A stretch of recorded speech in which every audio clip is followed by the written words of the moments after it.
on how to rap. It's a culture. It's knowing how a rapper moves, how a how an artist conducts himself. So anyway, welcome everybody. Welcome to the Black Stock Market Program, and so today, what I want to start off by talking about is I want to talk about something that's bigger than just the X's and O's of wealth. So later on today, we're going to jump into some deeper issues in terms of answering specific financial questions that you guys may have in class, and then of course those of you who can't make class every Tuesday at 11 a.m. Eastern. You can also get all the recordings at theblackstockmarketprogram.com. You can also get free access to What Dr. Boyce is Buying, where I show you all the stocks that I really like for that week. And so I put another entry in not too long ago where I broke down some of the stocks that look like they're going to do well with the Biden infrastructure plan. The infrastructure plan right now is kind of the big thing. All this, spending on green this and green that, like that's an opportunity. You don't have to necessarily have a business in that industry to make money from it. You can literally just buy stock in these companies and make that work for you. Also, cannabis is kind of a big thing too. There's a lot happening in cannabis. So with that being said, let me go ahead and talk about something that's kind of a big picture sort of issue, because it relates more so to what we why we're here, why we do this. You guys know, in the Black Business School, we believe in what we call the Black Core of Three. The Black Core of Three, which is connected to what I call the B1 philosophy. B1 means putting our community first. B1 means making ourselves the top priority. B1 means that if you want to solve a difficult problem, like a wealth gap or whatever, you have to really be focused. You have to be focused. You can't be all over the place. You can't be saving the world. You can't be solving everybody else's problems. Or if you want to do that, that's fine. But you have to do that after you solve your own problems, right? After you fix your own family, then you can go save all the kids down the street. Does that make sense? I hope that makes sense. And so basically, the B1 community and our Black Core of Three. My spidey senses got peaked this week because over Memorial Day weekend, they were talking about the Black Wall Street Massacre. Now, let me just tell you another piece of information you guys may or may not know about the Black Business School is that we believe in what we call the Black Core of Three. This is what's going to solve the wealth gap in America. The politicians can't solve it because they're just not very smart. We can solve it because we put our community first and because we're scholars. We think about these things. I have more education than people like Joe Biden, so I know how to break things down in a certain way and understand things in a certain way. Same thing is true of people like Dr. Claude Anderson.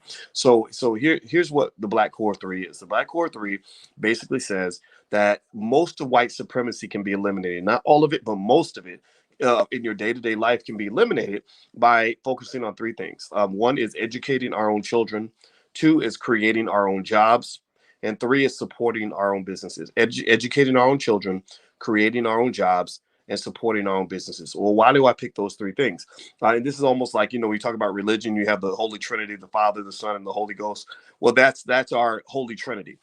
Because basically, if you educate your own children, then they're not going to be trained to grow up and honor white supremacy. They're not going to pray to the God of white people. They're gonna actually honor Black people. They're going to honor the Black community. They're not going to want to put their energy into building for other people. They're going to put their energy into building for themselves. So that right there, just educating your own children is literally a multi-trillion cross-generational wealth transfer going from whites to Blacks. Literally, I mean, just literally, because think about this: if a kid grows up and he takes zero pride in going to work for a big white corporation, but takes 100% pride in working with other Black people to either build or participate in a Black-owned business, then what that means is that through the course of his career, he's gonna work. Let's say he works 40 hours a week. He does that for 50 weeks a year. That's 2,000 hours a year. Over a decade, that's 20,000 hours of labor. So over the course of a lifetime, he's going to put about 100,000 hours of labor into somebody's business, it might be his own, it might be somebody else's, or whatever, right? So 100,000 hours of labor, multiply that. Let's say that his labor is worth $50 an hour. Well, that's $5 million. That's $5 million of Black wealth. Your labor is wealth. A big part of your labor is wealth. That's how America got so rich. America became a wealthy country because they stole labor from Black people, right? And so America continues to be a wealthy country because they continue to steal labor from Black people, but they don't steal it directly. They steal it psychologically, right? Because when you grow up and you believe that your mission in life, your purpose is to go and work for a white person your whole life, then you're going to end up giving $5 million, like literally like a donation to a white supremacist system. You're giving them $5 million in human capital. Like in finance, we talk about different forms of capital. A lot of people know about financial capital. Well, that's easy. Everybody knows what that is. But what people don't also understand is that there are most capital is not even financial. Most of your wealth is not related to how much money you have in the bank. So when you are transferring 100,000 hours of labor to a big white corporation, like you come home and say, "Look, mom, I'm a middle manager at GE.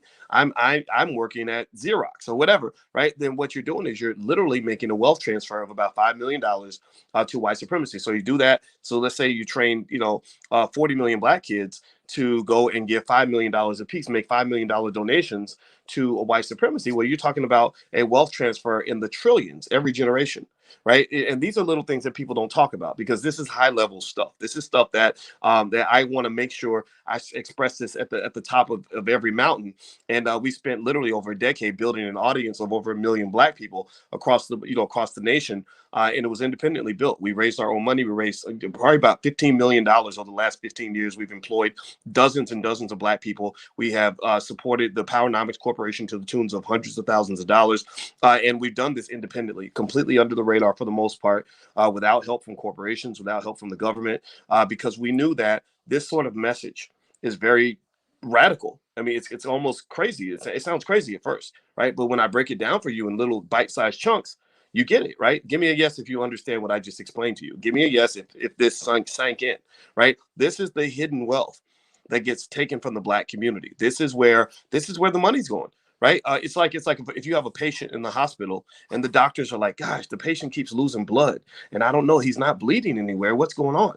Right? Well, sometimes you need somebody that's got special medical equipment and an expertise who can look maybe through an X-ray and say, "No, he's losing blood because he's bleeding internally." You don't see him bleeding internally. He was in a car accident. He looks like he's okay, but what happened is his kidneys ruptured or whatever, and the blood is leaking inside his body, right? So for you, your money is leaking in very subtle ways, almost ways that you can't even identify. It's easy to point out things like, well, look at how much money black people spend, in the white community. Yeah, that's very direct, very clear, right? You see how they set up businesses in your neighborhoods and suck wealth out of the community. They don't give the wealth back. If you give something away and don't get anything back, then that's a net loss, right? For you, that's very clear, very direct. But what people don't see is how much wealth is lost just due to labor. And so that's why one of the things that we start off with in the Black Core 3 is that black people have to educate our own children. Because if you educate your children, what you're doing is you're shaping values. Pay attention to, for example, has anybody else noticed how when your child goes to school, how many millions of our kids are going to public school every year, and they know more about things like pronouns, what pronouns to use, than they know even about reading, writing, and math or Black history. They don't know who Marcus Garvey is. Marcus Garvey is not as important to learn about as the proper pronouns, right? Whether you're gay, straight, LGBT, whatever it is, right? Right. So why would learning pronouns be more important than learning about Marcus Garvey? Well, that's because education isn't just about learning and information and knowledge. It's about shaping values. You shape a person's values through how you educate them, right? So with black people, the reason black people have to educate black children, and Dr. Alicia and I, my wife, Dr. Alicia Watkins, I like saying that now. It's kind of cool. She and I formed a foundation, the Dr. Boyce and Alicia Watkins Foundation. And what we do is we raise money and we donate only to independent black owned schools. We only donate to schools that are run by black people who have a B1 philosophy, who are shaping values of our children in a way that is going to build the black community and build wealth. These are the little steps that you have to take in order to solve these very deep, very serious problems. So the second part of the Black Core 3, besides educating our own children, is creating our own jobs. I've noticed, sure, we have a lot of, racism where maybe you're worried about, being shot down by a cop or something like that. And honestly, if you think about it, I don't know when's the last time you had a confrontation with a police officer. I'm not saying that it doesn't happen. I'm just saying that I think that's a little bit of a distraction from the racism that you feel every day. So if I was to do a survey and I said, how many of you in the last year have had a confrontation with a cop where you thought the cop was going to kill you, right? So maybe about 2%, maybe 5% of you would say, oh, I did. A cop pulled a gun on me, or he beat me up with a billy club, or whatever. Maybe, some small percentage, right? But if I said, how many of you have had a situation where you went to work and you had a white coworker who mistreated you, or you had a white boss who passed you over for a promotion, or you went to work feeling stress and anxiety because you had to deal with people who don't like you in an environment that is unfamiliar to you? Well, the overwhelming majority of you would say yes, right? In fact, if I would say right now, give me a yes if you've ever gone to work and just been angry and annoyed and mad because of the racism that you were dealing with on the job. Give me a yes in the chat if you've gone through that, right? So I realized that the best way we can help Black people is to teach them how to quit their jobs, right? It's just like teaching abused women how to get out of a bad relationship. If they get away from the abuser, then they can find their happiness, find their bliss, find their peace, find their safety, find their security, regain their self-esteem, all these other things, right? So a lot of you are victims of abuse, and you don't know it, maybe because you were raised to believe that marrying the abuser was the only option that you had. And I'm here to just say that there are more options for you. So we have to create our own jobs. And then also, lastly, supporting Black businesses. Because when you support Black businesses, you support the ability of those businesses to create more jobs. So it becomes kind of a cycle, right? A cycle. So what I've actually talked about in my plan for the year 2070 for the Black community, I have a 50-year plan for the Black community. We've been working on this for a decade, is basically what I call the Great Redirect. The Great Redirect is where where you don't necessarily walk away from things like integration. I think integration is a fine concept if that's what if it works for you. In fact, it makes more sense, right? To engage the world. And when I think of integration, I think of it like almost like conversations, right? Like me living next door to a white guy. It doesn't mean I have to hate him. Doesn't mean I have to, never want to talk to him or never communicate with him. It just maybe means I have to get myself in a position where I'm not dependent on him, right? It's different. Like I have a white neighbor, and it's one thing if I just see him and I'm in the front yard and I'm cutting my grass and he's cutting his. I say, "Hey, Bob, how you doing?" I don't even know his name. Let's call him Bob. That's I'm antisocial that way. So I say, "Hey, Bob, how you doing, man?" Oh, and I see the kids are growing up, right? That's pretty cool, right? That's fine, no problem. But it's different if I come over and say, "Hey, Bob, I have nowhere to live, and me and my family have to come live in your basement. And can you give us a place to live?" Right? That's a very bad form of integration, right? That's not healthy, right? Bob is going to look at me like I'm crazy. He's probably going to mistreat me. He's going to not respect me. He's going to say, "Wait, you're a man. You should be your family should have their own house. They shouldn't be living with us." So to some extent, economic integration, the way it was done through the civil rights movement, that's the epic fail of it, is that you didn't integrate in a way where you were empowered and you actually had your own economic base. You came over almost like beggars. You were dropped in as paupers in a in a system. You were dropped in a way where your job and your goal was to basically support white supremacy by integrating yourself in a lower tier of the vast American economic building. You didn't integrate through the penthouse. You came in through the basement, right? And so effectively, and then you were committed to the basement. You were taught to believe that getting into the basement was the best thing you could ever do. They didn't talk as much about building your own building where you could be in the penthouse. They said, "No, come in here and get in his basement, and that's going to be an upgrade for you." And a lot of you said, "Wait a minute, I don't like living in the basement. The basement is not where I belong. I belong in the penthouse too. How come I can't get in the penthouse?" Well, you can't get in the penthouse because that's not your building, right? So a lot of the policies have been misleading, and this actually leads to what I want to dig into for 1 second with you, and then at that point, just so you know, the live part of this conversation is going to shut down. I'm going to answer questions for those of you who are in class, and those of you who want to join us in class can go to the blackstockmarketprogram.com, where I'm going to answer your specific financial questions, because I want to make sure that we give you the specifics on all this wealth stuff and how this works. But I want you to see the big picture, right? And the reason I do it that way is because I believe that the why is more important than the how.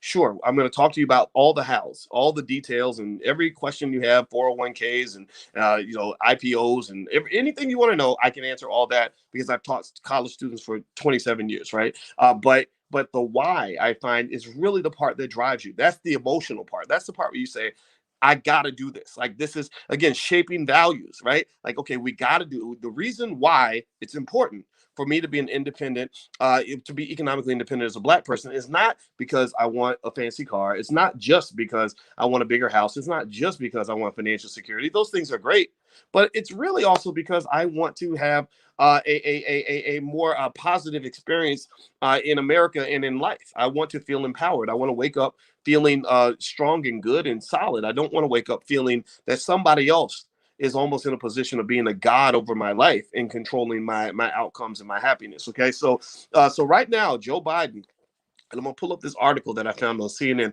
Biden is actually addressing the Tulsa Race Riots. If you don't know, this is the 100-year anniversary of the Tulsa Massacre. Now, by the way, guys, we did do a film called Resurrecting Black Wall Street, The Blueprint, that was directed by Dorian Chandler.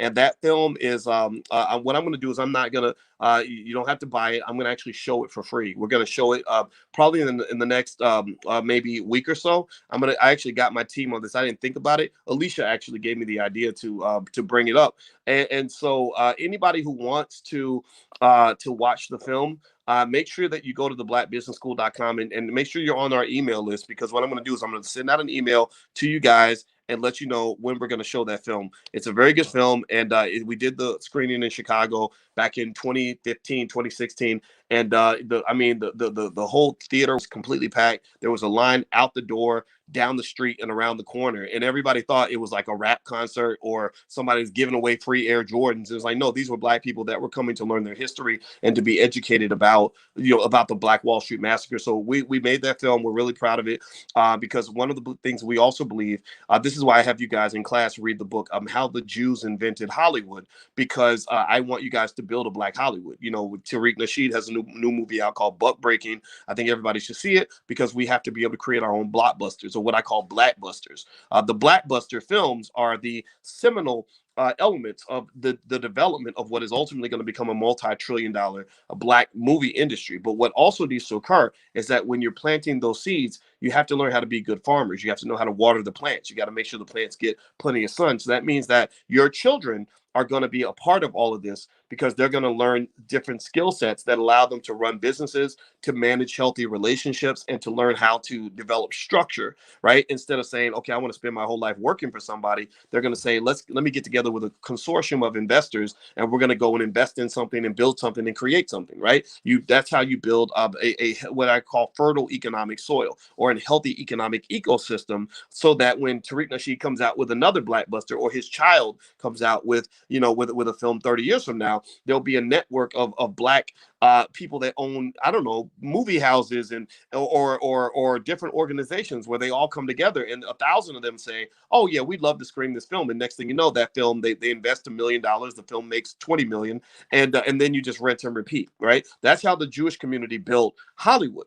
They did it in a really great way. Also, relationships were really important, because you saw that there were competing factions within the Jewish community that couldn't really get along. They were fighting, they were suing each other, crazy things were happening, but they worked out their differences in order to build what you now know as, MGM and Universal and Warner Brothers Studios and all that stuff. Okay. So Joe Biden is addressing the Tulsa Race Riot right now because it's the 100-year anniversary. And one of the things that he mentions, and there's an article in here on CNN that you can feel free to take a look. And it says that he says his administration also claims that they want to reduce the racial wealth gap, as he commemorates one of the worst acts of racial violence in U.S. history. The president will deliver remarks to memorialize the hundreds of Black Americans who were killed by a white mob that had attacked their neighborhood and burned dozens of city blocks to the ground. He will meet with surviving members of the community, tour the Greenwood Cultural Center, and outline his administration's efforts to combat racial inequality in the nation. Okay. And there's more to it. There's a lot more to it, and some of what they claim that they want to do is they want to have a $10 billion community revitalization fund in his infrastructure proposal. The fund will be targeted to economically underserved and underdeveloped communities like Greenwood. The fund will support adapting vacant buildings and storefronts to provide low-cost space for services for entrepreneurs, etc. Okay, so it also has some competitive grants for about $15 billion. Now, here's where I want to kind of break this down for you, so you can kind of know how to view this and how and kind of what to look for, because it's very easy to kind of get tricked by the politics behind this. And I'm not assuming that their intentions can't be, somewhat good, right? I don't trust politicians, to be honest with you, but at the same time, I don't want to be completely cynical and say, oh, this is all garbage, this is nothing, this is stupid. Instead, I'd rather give you a little bit of the nuance that I'm seeing here. Okay, so the thing about this is this. Look, here's the bigger picture, right? And what I want you to avoid is getting caught up in the symbolism of Tulsa, and the acknowledgement by the Biden administration of what happened in Tulsa. Tulsa is one place where a terrible thing happened, but Tulsa is one of probably 10,000 different scenarios where black wealth is stolen in a community. So at best, Tulsa is a reflection of a broader systematic issue. Now remember, when you're talking about dealing with the race gap or the wealth gap, and dealing with inequality in America, or whatever you want to call it, or racism in America, you're talking about a system, right? And you cannot really challenge a system with a systematic problem without a systematic solution, right? Does that make sense? That if you want to understand a systematic problem, you have to have a systematic implementation of some sort of broader based solution. So when I see Tulsa, I what I know is going to occur is there's most of mainstream media and even some other black commentators maybe who aren't thinking about this issue as deeply as we are, they're going to see the symbolism of it. They're going to say, okay, Biden needs to address what happened in Tulsa. This was wrong. I'm glad he brought it up. We need to make things right in Tulsa, and I completely get that. Tulsa absolutely deserves all of that. But what I really want you to understand too is that there is a $15 trillion issue here behind the scenes. The $15 trillion issue is this issue called reparations, and that's something that Dr. Claude Anderson and I have been speaking on consistently for a very long time. That if you read books like Black Labor, White Wealth, and many other books that are out here, they will explain to you that a $10 billion grant is not going to do it. $15 billion community development fund isn't going to do it. You need something that's in the trillions. Even not Robert Smith, Bob Johnson, the BT guy, to his credit, he actually mentioned that black people should get. I think he said about 14 trillion. So you can round it up to 14 point something trillion or whatever, right? So give or take a trillion or two. You're talking about something that's much bigger than what they're really ready to completely address. So with a lot of this conversation on Tulsa and the race riots and the massacre, I would look at it in maybe three levels, right? You've got the symbolism, right? Just okay, we acknowledge you. Maybe we'll apologize. Black Lives Matter, etc. Right? Symbolism doesn't mean much of anything. It only helps those who have low self-esteem or who need somebody who, I guess, maybe because you think white people's words are important and golden, you need them to acknowledge you in order for you to feel better about your life. I'm not one of those people. I'm not in that category. The second level is when he talks about steps to close the racial wealth gap. And now that's coming through the conversations about grants and funds and things like that, which isn't completely bad. I'm not saying that, that he can't do more for black owned businesses, but remember, this is not something that's being specifically done to address the specific things that specifically happen to black people. This is part of the broader initiative to push forward the infrastructure bill, right? To get black folks to get on board with what is already being done, right? They're moving forward with this infrastructure bill, whether you talk about reparations or not. And so what they're basically saying is, hey, black people, again, just like in the election, things like that, we need your support on the infrastructure bill. And here's where you're going to benefit from it too, right? And I'm not going to say that we won't benefit from it, but that's very, very different from addressing reparations in its entirety, right? So the next level, which would actually be much more effective, would be to really just say specifically, we did this specific thing to black people, descendants of slaves over the last 400 years. This specific thing must be addressed in a specific way, specifically for black people, specifically because of what we specifically did to them, right? Racism was specific. The mistreatment of black people was very specific. The stealing of black wealth was very specific. So the only solution that will work is a specific solution. If the solution is not specific, then it's not really a solution. It's something else, right? And then there's the next tier, which is the one that I'm actually pursuing, no matter what, is the one where we say, okay, we can actually address the racial wealth gap. If you look at the average white family, I think the average white family's wealth is about 177,000 or something like that. It's very easy through the things that we do in the Black Business School to explain to you exactly how, by taking very basic steps, your family wealth can exceed $177,000 within about 20 years, right? So it might take some time, but it's very easy to do. And some of you will even move faster if you start a business and your business takes off, which I've seen that happen for a lot of people. Then it's going to happen faster than that, right? In fact, most of the I like to do a fun little question in the chat where I'll say, how many of you are doing better than most of the white people you know? Raise your hand. So say something in the chat. Give me a yes if you are doing better than most of the white people you know. A lot of the students in the Black Business School are doing better than most of the white people that they know. And many of you didn't start off with a silver spoon in your mouth. Alicia is, my wife. before we got married, it was so funny when because people know that I have a little bit of money. I'm not a broke person. I'm not broke.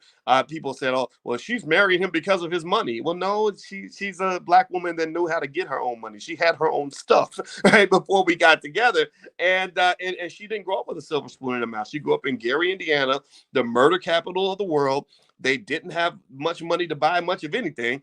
We would joke about her going to the skating rink, and she would get $2, and that was only enough to buy a soda, or I think it was like either a soda or a hot dog or something. She couldn't get the soda and the hot dog, right? Like we had those sorts of problems, what we call those poor black people problems, and we joke about that. But now a lot of those problems are gone, right? At our wedding, they played the George and Wheezy song "Moving On Up," and that's what our life story was. I know, when I was in Florida, sorry, Texas. That's right. When we got married, there was some sort of roach or something that got into the bathroom, and the kids are all screaming because they're little bougie kids. They never really been through nothing. I saw the roach. I said, "This is not a big deal." Like, we had roaches all the time, and I just knew how to. You just flick them away, you just pick them up, throw it in the garbage, and it's not a big deal, right? So the point is that many of you can relate to that. Many of you understand what I'm talking about because you also maybe grew up in a situation where money wasn't abundantly available, but now you're doing better than most white people around you, and a lot of that's because you made certain choices, right? You made choices to invest in education, right? You're making a choice to invest in the time that it's taking for you to even be here and listen to me right now. You can't listen to somebody like me every day and implement even 1/10 of what I tell you and still be broken poor 5-10 years down the line. It's just not possible, right? You put money into your stocks when other people were spending their money on other things, right? On consumer items, right? You made certain choices, right? And I think that's where it's very important to understand that at the end of the day, there are choices. There are choices. It's funny now that I think about it. When me and Alicia got married 2 weeks ago, we actually did go. The song we came out to, literally, I kid you not, is the E40 song called Choices. Called Choices. And there was a rapper in our wedding named Willie D. I don't know if I told y'all that. And Willie was like, he said, "Say, man, if I known you was gonna play the E40 song, I would have got E40 on FaceTime." And I was like, "Oh man, that would have been cool." Like, I didn't even think about it, right? But the song was called Choices, right? And I like that theme for this conversation because at the end of the day, you have choices. And I think that when people tell you that you don't have choices, I think that's a little disingenuous. It's unempowering. It's very depressing. In fact, actually, they showed that when they study rats and they measure depression by the amount of serotonin in the brain of the rat, they found that rats who don't have choices are more depressed. That when you don't have freedom and liberty, and you don't feel like your outcome is gonna be impacted by your choices, then you start getting sad because you're saying these bad things are happening to me and there's nothing I can do about that, right? So a lot of black folks, depression and anxiety is a big problem in the black community. Alicia and I did a session just yesterday on the Black Love channel about Naomi Osaka, the richest female athlete on the planet. She made more money than she set a record. She made $55 million last year, but she's depressed. And we talked about that because millions of black people struggle with anxiety and depression. So what I want to help you understand is that there's a connection between the high rates of anxiety and depression that black people feel and this consistent narrative that you're just a victim, that this consistent idea that you can't change your condition, this belief, this false belief that nothing you choose to do is ever going to matter. So the black folks that tend to become empowered are those who say, no, actually my choices do matter. I can take some accountability for my life. I can't really change whether white people like me or not, and that really doesn't matter. But I can change whether I like myself or not, right? I can't change what they do, but I can change what I do, right? You get what I'm saying, right? So when you're talking about solving this wealth gap issue, when you talk about solving all these problems, sure, there are things that the Biden administration should do. Hopefully, some president will do. But there are many, many things that we are going to do, right? And also, a good way to kind of think about this is this. I want you to think about the wealth gap as a physical gap, right? And by the way, everybody who's online, I'm about to shut this live down in a minute. We are in the Black Stock Market Program, and in 1 second, I'm going to start answering a million questions that you guys have, and I will stay here as long as I can to answer as many questions as possible. So I really wanted to address this reparations thing first. So we're going to shut this down. So if you want to come in, just go to the blackstockmarketprogram.com, and you can leave me questions in advance and all this stuff. And the first month of the program is $1, so feel free to take a look and give it a try. All right, so I want you to think of the wealth gap like a car, or like the distance between two cars, like a physical gap, right? And so if somebody said, "Gosh, there is a gap, right? The white car is 100 miles ahead of the black car, right? And we need you to address that gap. Well, there are a few ways you could address it, right? The first level you could say, well, okay, we're going to acknowledge the gap. We're going to acknowledge that that there's a gap and it's wrong and it's mean and you shouldn't do that, and that's just not cool, right? So that's like a symbolism kind of response, symbolic reaction, right? Like I'm not going to really do anything, but I'm going to apologize for the gap. I'm going to acknowledge and tell you, yeah, I see the gap just like you do, etc. Right, and that's kind of what you get from a lot of politicians. It's just sort of an acknowledgement, and they only go as far as you force them to go. Right, so typically we don't force them to go any further than simply acknowledging that life isn't fair and that it's hard being black. So then there's like another way to close the gap where somebody says, hey, in order for you to close the gap, what we're going to do is we're going to give you a ride.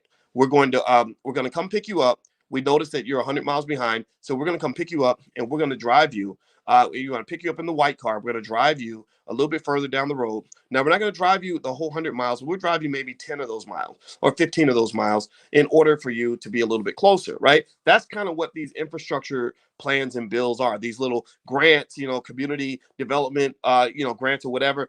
Because remember, a lot of these gap closing measures, alleged gap closing measures, are only driven for poor black people, right? They're not even acknowledging that there's a gap between middle class people or even wealthy people, right? A black person who works their butt off, who's worth $500,000, would have been worth $4 million if they were white or whatever, right? So it's more so to say that this is a poverty program, right? Do you follow what I'm saying? Like a lot of these alleged gap closing measures basically become poverty programs, which say that if you are not cursed enough to be poor and to have stayed poor, then there's no need to give you anything or to support you in any way to make you whole again, right? So that's like saying that if a rich person, has $100,000 in the bank and somebody takes $80,000 out of that person's bank account, that they still got 20,000, so they're going to be fine, right? Whereas if they'd had 500 in the bank, then we'd give them the 500 back, and I can understand that, but that's not actually closing the gap, right? So the second tier of closing that gap between the two cars that they're 100 miles apart. With first tier is acknowledgement, right? Symbolism, where you get a lot of that, right? When they put Black Lives Matter on the street, or just all get down on their knees and say we honor black people, right? That's symbolic, right? And then you've got the that measure of saying, okay, we're going to put you in our car and we're going to drive you 10 miles, 20 miles up the road, get you a little bit closer so you'll feel a little bit better, right?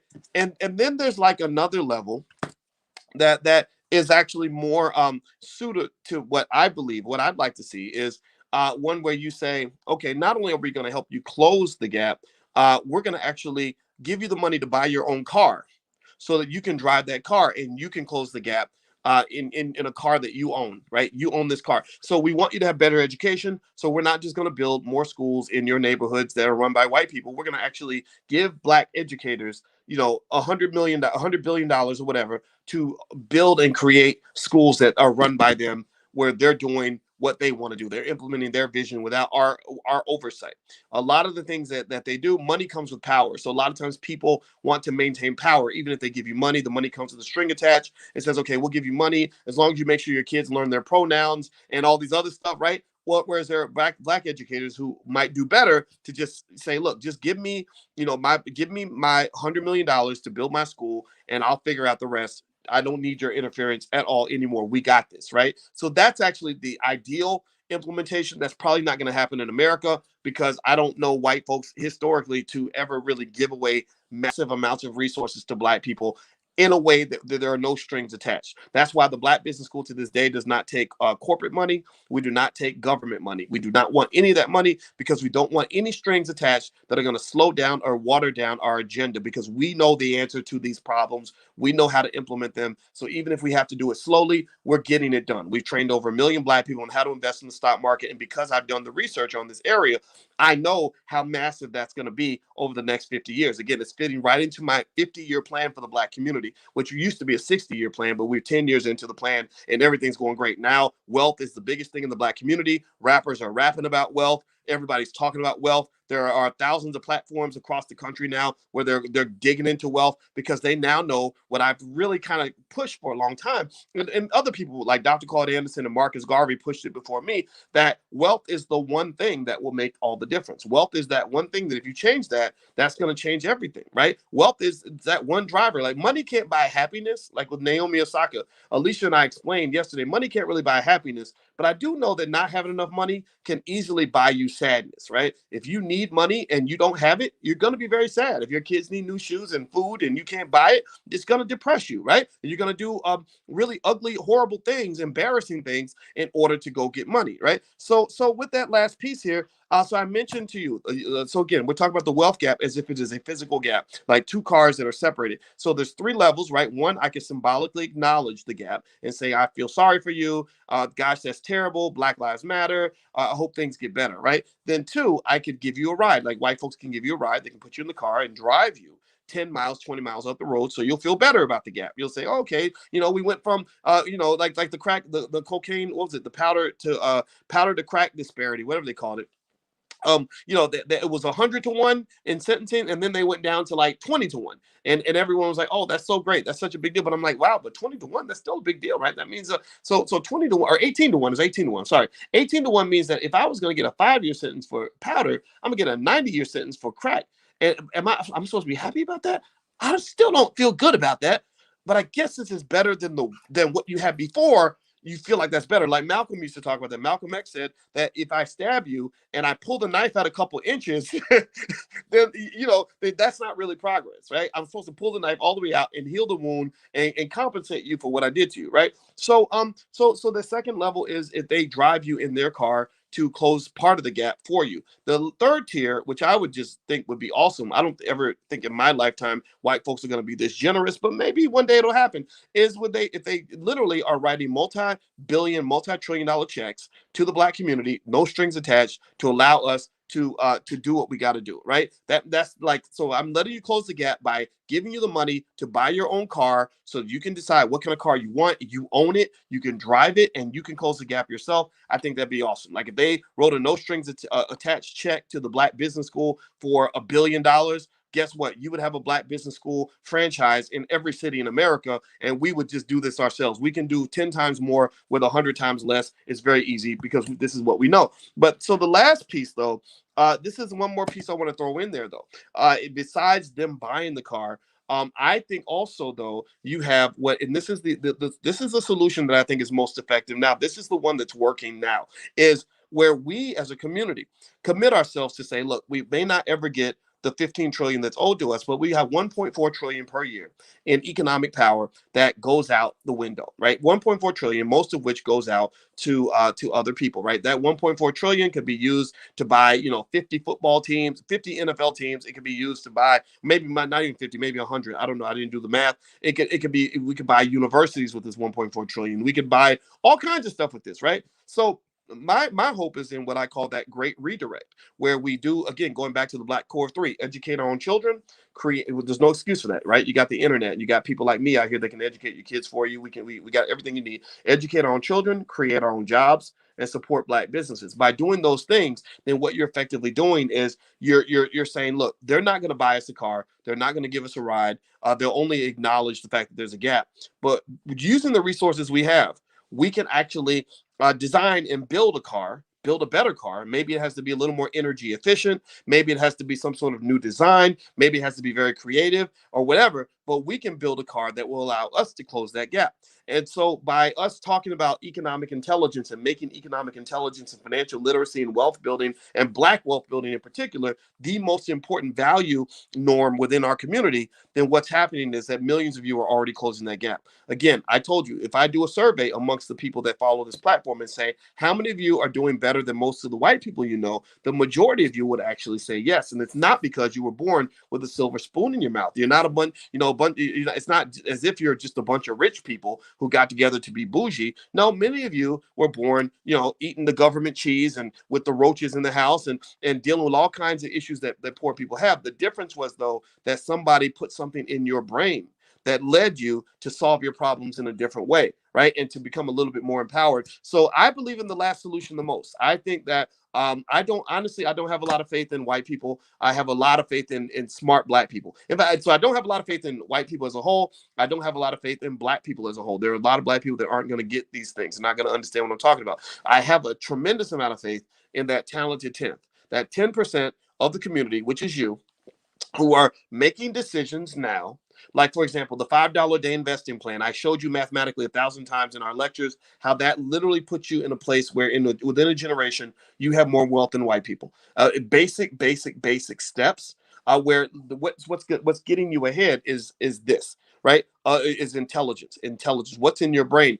I could sit down with less money. Like, think about this. Because I know economics and finance so well, I can sit down in a fair and square negotiation with less money than another party. And if you give me 5 or 10 years, I can have more money than that other person because I know how to play chess in a certain way.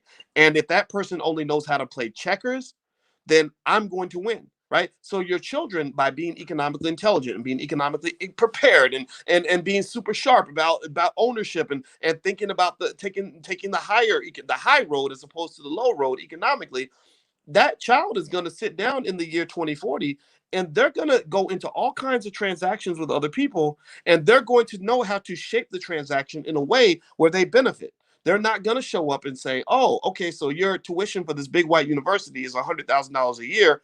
I need to give you $100,000 a year in order for me to get a license to go work for white people. Your child is going to say, no, I think if I go to college, I'm going to go to the school that costs a little bit less, and I'm going to put my energy into starting a business so that I'm going to take my resources and position them in a way where I get the net benefit. So, because capitalism is a game. Capitalism is really a game. It's a game where the people that position themselves and their families in the right way end up with the majority of the wealth.